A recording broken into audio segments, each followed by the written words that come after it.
Absent അടിയിൽ മാത്രം ഒരു A+. അതേ ദിവസം ഷഹബാസിന്റെ പേരൻസിന്റെ ഒരു അവസ്ഥ നിങ്ങൾ ആലോചിച്ച് നോക്കി. ചങ്ക് പൊട്ടിയില്ലെങ്കിൽ അവനെ ഫസ്റ്റ് റിസൾട്ട് നോക്കി ഇത്ര A+ കിട്ടിയില്ല എനിക്ക് എന്നുള്ള എല്ലാം നഷ്ടപ്പെട്ടു പോയി. നമ്മൾ തമാശയിലായിക്കോട്ടെ, നമ്മൾ ഒരാൾക്കൊരു ഉപദ്രവം ഉണ്ടാക്കുമ്പോൾ മീൻസ് അവനും ഒരു ലൈഫ് ഉണ്ട്, ഒരു ജീവനാണ് എന്ന് നമുക്ക് ഒരു ഓർമ്മ വേണം. നമ്മൾ ഒരാളെ തച്ചോണ്ടോ അല്ലെങ്കിൽ കൊന്നോണ്ടോ ഒന്നും നേടാൻ പോകുന്നില്ല. ഷഹബാസേ മാപ്പ്, നിന്റെ സ്വപ്നങ്ങളുടെ ചിറകൊടിഞ്ഞതിന് ഒരുപാട് മാപ്പെടാം. അപ്പൊ നമ്മുടെ മക്കളൊക്കെ SLC റിസൾട്ട് വന്ന സമയമാണല്ലേ. ഞാനും ആ ഒരു സന്തോഷത്തിൽ എല്ലാ മക്കളെയും റിസൾട്ട് ഇങ്ങനെ നോക്കുന്ന സമയത്താണ് ഷഹബാസിന്റെ ആ റിസൾട്ടിന്റെ ആ ഒരു വീഡിയോ ഞാൻ കണ്ടത്. കണ്ട സമയത്ത് തന്നെ പെട്ടെന്ന് എൻ്റെ കണ്ണ് നിറഞ്ഞു. കാരണം എന്താന്ന് വെച്ചാല് നമ്മളൊന്ന് ചിന്തിച്ചു നോക്കി, ഷഹബാസ് ഇവിടെ ഉള്ള സമയമാണ്. മീൻസ് ഷഹബാസിന് അങ്ങനെ ഒരു മരണം സംഭവിച്ചില്ല. ആ ഒരു സമയത്താണെങ്കിൽ ഷഹബാസ് ഉണ്ടായില്ലായിരുന്നോ ആ അവന്റെ ഫ്രണ്ട്സിന്റെ കൂടെ, എടാ വാ നമുക്ക് റിസൾട്ട് നോക്കാം എന്തായി എന്നുള്ള ചിന്തയിൽ അവൻ റിസൾട്ട് നോക്കുന്ന സമയത്ത് അത്യാവശ്യം നല്ല മാർക്കോട് കൂടി പോട്ടെ ഫുൾ A+ഓട് കൂടിയാണ് അവന് പാസ്സാവുന്നെങ്കിൽ അവന്റെ മുഖത്തുള്ള ആ ഒരു സന്തോഷവും അവന്റെ പാരൻസിന്റെ ഒരു അവസ്ഥ നിങ്ങൾ ആലോചിച്ച് നോക്കി. ആ ഒരു സന്തോഷത്തിലാണ് ഉമ്മ അപ്പ എനിക്ക് ഇത്ര മാർക്കുണ്ട്, ഫ്രണ്ട്സിനോടൊക്കെ പറയാ ഞാൻ ഇത്ര മാർക്കിൽ പാസ്സായി. ഞാൻ എൻ്റെ മൈൻഡിൽ ഫസ്റ്റ് വന്നത് ഷഹബാസിന്റെ കാര്യം. ഞാൻ വേറെ ആരും ചിന്തിച്ചില്ല, ഷഹബാസിന്റെ കാര്യമാണ് എനിക്ക് ഫസ്റ്റ് എൻ്റെ മനസ്സിലേക്ക് ഓർമ്മ വന്നത്. അവൻ അന്ന് ആ റിസൾട്ട് വരുന്ന ആ ഒരു സന്തോഷം, മാർക്കിന്റെ ടീച്ചേഴ്സിനെ വിളിച്ചു, ടീച്ചേഴ്സ് ഇങ്ങോട്ട് അഭിനന്ദിക്കുന്നു, അതൊക്കെ ആലോചിച്ചപ്പോൾ എനിക്ക് ഭയങ്കര സങ്കടമായി. ഈ ഒരു സമയത്ത് തന്നെ അവൻ്റെ പാരൻസിന്റെ കഥ നമ്മൾ ആലോചിച്ച് നോക്കി. നമ്മുടെ മക്കൾക്കൊക്കെ ഫുൾ A+ കിട്ടി, അത്യാവശ്യം മാർക്കുണ്ട്, പാസ്സായ ആ ഒരു സന്തോഷം എല്ലാ പേരൻസിനും അങ്ങനെ ആയിരിക്കും. പൊതുവേ നമ്മുടെ മക്കൾക്ക് അത്യാവശ്യം മാർക്ക് ഉണ്ടെങ്കിൽ നമ്മൾ ഭയങ്കര സന്തോഷമായിരിക്കും. അതേ ദിവസം ഷഹബാസിന്റെ പേരൻസിന്റെ ഒരു അവസ്ഥ നിങ്ങൾ ആലോചിച്ച് നോക്കി. ചങ്ക് പൊട്ടിയില്ലെങ്കിലുള്ളൂ.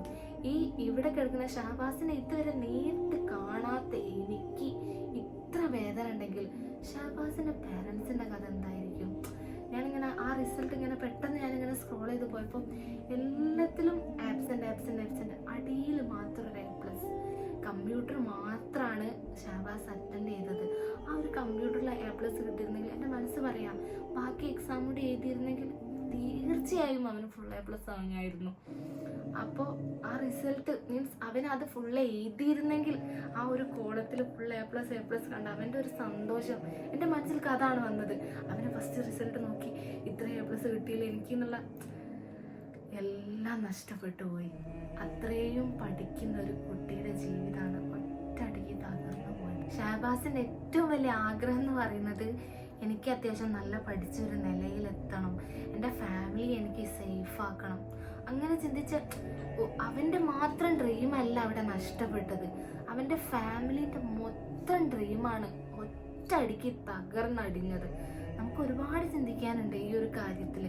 ഞാൻ ഇന്നലെ ഇങ്ങനെ ആലോചിച്ചൊരു കാര്യം ഇതാണ്, നമ്മൾ ഒരാളെ ഉപദ്രവിക്കും മീൻസ് നമ്മൾ തമാശയിലായിക്കോട്ടെ, തമാശയിൽ പോലും നമ്മൾ ഒരാൾക്കൊരു ഉപദ്രവം ഉണ്ടാക്കുമ്പോൾ മീൻസ് അവനും ഒരു ലൈഫ് ഉണ്ട്, അവൻ്റെതും ഒരു ജീവനാണ് എന്ന് നമുക്ക് ഒരു ഓർമ്മ വേണം.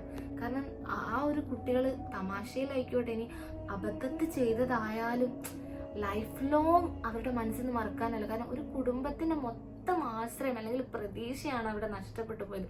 കാലാകാല ആ ഫാമിലിക്ക് ഈ ഷഹബാസിന് ഓരോ SLC, ഈ ഒരു SLC റിസൾട്ട് അല്ല കേട്ടോ, ഓരോ വർഷം SLC റിസൾട്ട് വരുമ്പോഴും ആ പൊന്നു മോൻ്റെ മുഖം മാത്രമേ ആ ഉമ്മൻ്റെ മനസ്സിലുണ്ടാവും. അപ്പം ഇന്ന് ഈ ഷഹബാസിൻ്റെ ഈ SLC റിസൾട്ട് കണ്ടപ്പോൾ ഷഹബാസിന് വേണ്ടി ഇതെങ്കിലും എനിക്ക് സംസാരിക്കണം എന്ന് എനിക്ക് തോന്നി. എൻ്റെ മനസ്സാക്ഷി അനുവദിച്ചില്ല സംസാരിക്കാതിരിക്കാൻ. അപ്പോൾ ഇനി വരുന്ന തലമുറയോട് എനിക്ക് പറയാനുള്ളത്, നമ്മളൊരാളെ തച്ചോണ്ടോ അല്ലെങ്കിൽ കൊന്നോണ്ടോ ഒന്നും നേടാൻ പോകുന്നില്ല. ഓരോരുത്തർക്കും ഓരോരുത്തരുടെ സമാധാനം ജീവനും മാത്രമാണ് നഷ്ടം. വെറുതെ തച്ചിട്ട് ഇപ്പം എന്താ, ആരും എന്താ പറയുക മുൻദേശം വെച്ചിട്ടോ അല്ലെങ്കിൽ നന്നാവാനോ ഒരു കാര്യവുമില്ല. സ്നേഹത്തിന് സ്നേഹം കൊണ്ട് മാത്രമേ ഒരാളെ നന്നാണെങ്കിൽ സ്നേഹത്തിൻ്റെ ഭാഷയിൽ മാത്രമേ കീഴ്പ്പെടുത്താനോ കുറേ വഴക്കും തല്ലും ഉണ്ടാക്കിയിട്ട് വെറുതെ ആണ്.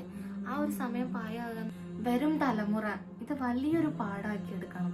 ഈ ഒരൊറ്റ പ്രാവശ്യമല്ല SLC ഉള്ളത്, അടുത്ത പ്രാവശ്യവും അതിൻ്റെ അടുത്ത പ്രാവശ്യമൊക്കെ ഇനിയും ഒരുപാട് ഷഹബാസുകൾ വരാനുണ്ടാവും. അപ്പോൾ നമ്മളായിട്ട് ജീവിച്ച് അങ്ങോട്ട് പോവുക. ഷഹബാസെ മാപ്പ്, നിന്റെ സ്വപ്നങ്ങളുടെ ചിറകൊടിഞ്ഞതിന് ഒരുപാട് മാപ്പിടാം. അപ്പൊ ഷഹബാസിന്റെ പേരൻസിനും ഫ്രണ്ട്സിനും എല്ലാം ഇത് ക്ഷമിക്കാനും പൊറുക്കാനും മറക്കാനും എല്ലാത്തിനുള്ള കരുത്തുണ്ടാവട്ടെ എന്ന് പ്രാർത്ഥിച്ചുകൊണ്ട് ഞാൻ ഇവിടെ നിർത്തുന്നു.